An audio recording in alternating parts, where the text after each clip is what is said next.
Jesus is King. Welcome back to the St. Joseph Dialogos with co-host Jacob Fowler and special guest Gideon Lazar. Gideon, it's great to see you. How you doing, brother? I'm doing great. Thanks for having me on.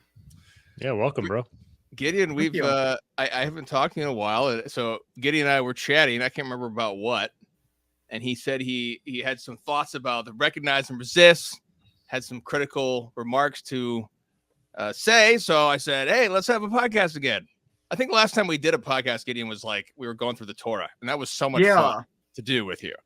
But you put a book together. That's exciting. This is your first book. This is your editor of this text. Tell us about this new text. Here, let me put on the screen. Book we have up here. I believe in God the Father Almighty, creator of heaven and earth. This is Studies in the Theology of Creation, Volume 1. This is part with my work for something called the St. Basil Institute. Basically, the point of the St. Basil Institute is to bring people together, many different theologians, to discuss the theology of creation. And we've been meeting in private now for, I think, about 3 years. And so I thought, well, why don't we take some of these essays we've had and just put them together into a book for people to read? So we have 10 different essays on the theology of creation. We have stuff in historical and speculative studies. We have stuff on Catholic social teaching, and we have stuff on contemplating the Creator. So how can we take all this theology and actually bring it to our spiritual lives? Actually, another guest on this show, or not this specific show, but on Meaning of Catholic, is in our volume, which is Thomas Stork. Yeah. I'm sure many people will be familiar with. If you're interested in just learning more about the theology of creation, reading many different essays, you can check this book out. If you'd like to find out a little bit more about the contents of the essays, I did a stream on my channel about 2 weeks ago, really breaking down the details of the book. But yeah, if people are interested, they can check that out. Sweet. Fantastic. Cool. Yeah. Thanks, Ian. Thanks for putting this out. This is exciting. I did read the Thomas Stork volume, Glory of the Cosmos, or much of it. Glory of the Cosmos. It's a similar text. In the terms of it's got this all my stuff is falling down now. So this text, Glory of the Cosmos, there's a lot of different texts, and there was some scientific stuff I couldn't understand. It was above me. Yeah. But, that sounds fantastic. You got the spiritual life thrown in too with those essays. Glory of the Cosmos was a great one. It was actually Glory of the Cosmos that got me to reach out to Thomas Stork. I think you put us in touch. And then from there he came in, got involved with some stuff we did. And I also want to announce with the St. Basil Institute, we're going to be doing our first conference, American conference, next year. We've been meeting in Europe the last few years, but we thought we'd bring things over to the States. And I was talking with Scott Hahn about a year ago, and he said, why don't you come to Steubenville and do it here at the St. Paul Center?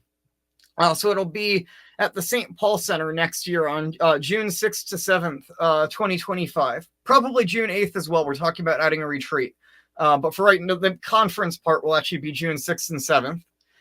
And so we have Scott Hahn as co-host. We have John Bergsma as a keynote speaker, as well as Jared Goff, who's been on the Dialogos podcast. Then we actually have a panel discussion with Father Thomas Crean, Dr. Timothy Kearns, and Brother Matthew Warnes. And they're going to be doing a really interesting discussion on how does sin affect the creation. So does human sin affect the creation? Angelic sin? Is the creation unaffected by sin? I think it'll be interesting to bring sort of 3 different perspectives on this together, have a discussion, as well as Doyen Nguyen will be talking as well. She's very interesting because she has an actual degree in medical science, worked for many years as a hematologist, and then went back in her retirement to study moral theology at the Angelicum and got a second doctorate in moral theology. Wow. All right. She's very, very impressive. Fantastic. And so, we're putting out this right now. We're just putting out this call for papers for the symposium because we'd like to bring in new voices of people who we don't know. So we're asking people to submit an abstracts of 300 to 600 words by December 1st, if you're interested in speaking there. And then sometime in the fall, probably around February or spring rather, sometime around February, we'll start opening registration.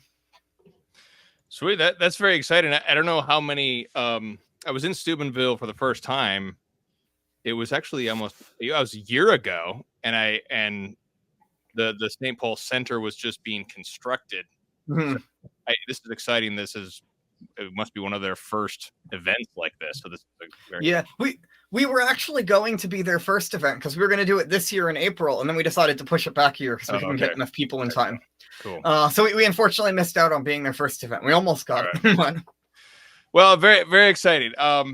Great. Wait, this is great stuff, Gideon. Thank you so much for your theology of creation. It always gets me really excited because I love this stuff as a Michigander, as you know. So let's get into our topic, the Dialogos. So first of all, this is a preview. What you're seeing right now, this is a preview of a longer show. And if you want the full thing, you have to be a guild member of Mean of Catholic or a local supporter of Fowler or Gideon Lazar, his Patreon. You can get the full thing. The St. Joseph Dialogos is when we delve into all of the controversies in today's ecclesiastics, all sorts of different things, pre and post Vatican II, the 20th century controversies of every kind, and just get into all the debates. So today's topic: recognize and resist magisterial error. Now for our homework, we read Matthew Leverine's text here. I have my Communio subscription lapsed right when this issue came out, so I don't actually have the issue, and then I resubscribed, so I had to print it off. But it's free online. The Church as Temple of the Spirit, is there room for magisterial error? And I discussed in a little promo some people don't know who Matthew Leverine is. He is a very mainstream theologian in terms of vis-a-vis the sort of the traditional wing of things, because he works for Bishop Barron. He writes the afterword for the Vatican II volumes that Bishop Barron published. This is published in Communio. Matthew Leverine is also the editor of Nova et Vetera. So, this is a mainstream guy. Well, I don't think he works for Barron. No, he's not an extremist. I don't think he works for Word on Fire. I think he's on faculty at Mundelein Seminary. I think he works with Barron. I'm not sure if he's actually employed by Word that's on true. Fire, He's also on the board of the New Ressourcement and Communio. Oh, okay. Okay. So he's got his hands in a lot of stuff, and he's publishing all the time, and he's writing these papers, and so Flanders is spot on, folks, when he says. And he's a great guy too. I emailed him out of the blue on something, and he agreed to help me with the project. So so he's a great guy. Appreciate his work, and so we're happy that he wrote this article. We can discuss it. And so here's the context of Gideon's. I'd like to just give you the floor, see some of your thoughts. We've talked before about your conversion. You had a Jewish background. You became Eastern Orthodox. You became Catholic, and so since becoming Catholic, would you say that you were previously kind of trad and now you're not? Like, tell us a little bit about that and what are your thoughts on that?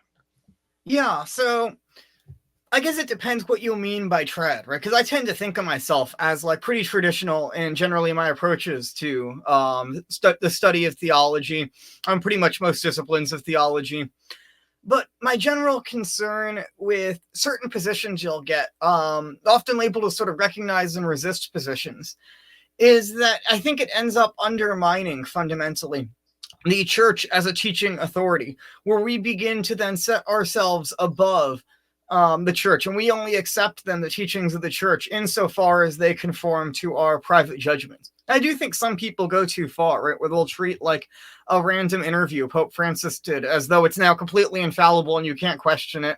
I think that goes too far. But I think even in a situation like that, like let's say Pope Francis just said some horrible thing, I tend to think it's a better approach to do what Shem and Japheth did, where they covered the nakedness of their father.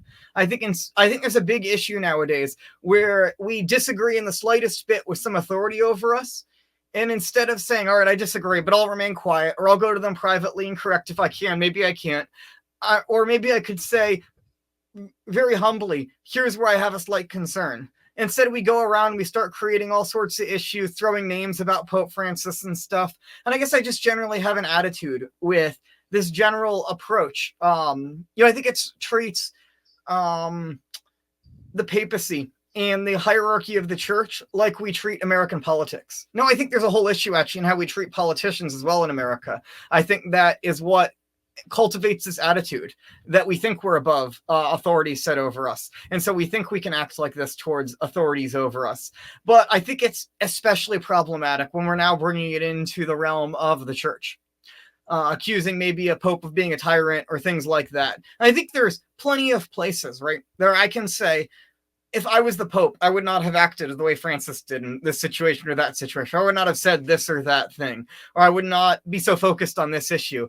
But I think it's another thing to then say, well, I ultimately, I think I have to then come to the conclusion then, well, I'm not the pope and he is, so I have to accept that position.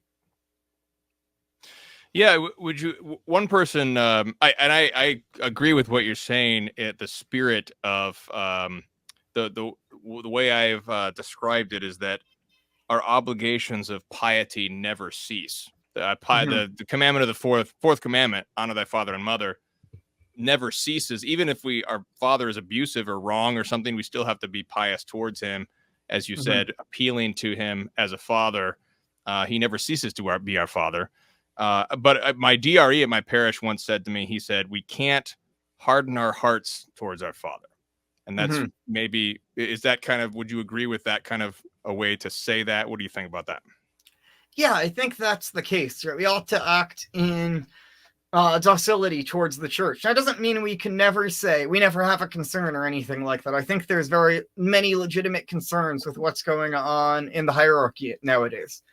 But I think we have to be very careful. And I ultimately think, it's safer to err on being underly critical of the hierarchy versus being overly critical. I'd much rather fall into that first position. Yeah. Now, you mentioned private judgment, and this is something that Levering discusses, and he has a problem with, because it sounds like you might agree with Levering, because Levering basically says, yes, the magisterium can err, but sort of in a minor way, not a serious way, just to paraphrase it. And we also would just want to err on the side of believing the magisterium rather than relying on our private judgment. Would you agree with some of the main arguments with Levering? And what are your thoughts on private judgment? Yeah, I agreed pretty much everything Levering said there. And I like Levering went back to the theological foundations of the matter as the church, as the visible manifestation of the mission of the Holy Spirit. And I think that's very important. Once we then understand why the church even has a charism of infallibility in the first place, then we can understand its purpose. And I think if we overemphasize, how I want to phrase this, I guess if we start just attacking the magisterium all the time, it undermines its function, which is to guide us towards the truth. And I'm not someone who's, let's say, an expert in ecclesiology or something. So I was reading through a lot the Levering article, a lot of the footnotes and stuff, and there was a lot of these sort of minor disputes of can the Pope err in this way versus that way or so on. And I don't have a well-formed opinion on all the little details. So he mentions, for example, at one point, his dispute with John Joy about whether a Pope can contradict a dogmatic teaching of the church, because they were both agreeing the Pope could contradict something that then is later dogmatized the other way. But once it is dogmatized, can the Pope contradict it? And there was disagreement between Joy and Levering there. So I don't know the answer on that sort of a question.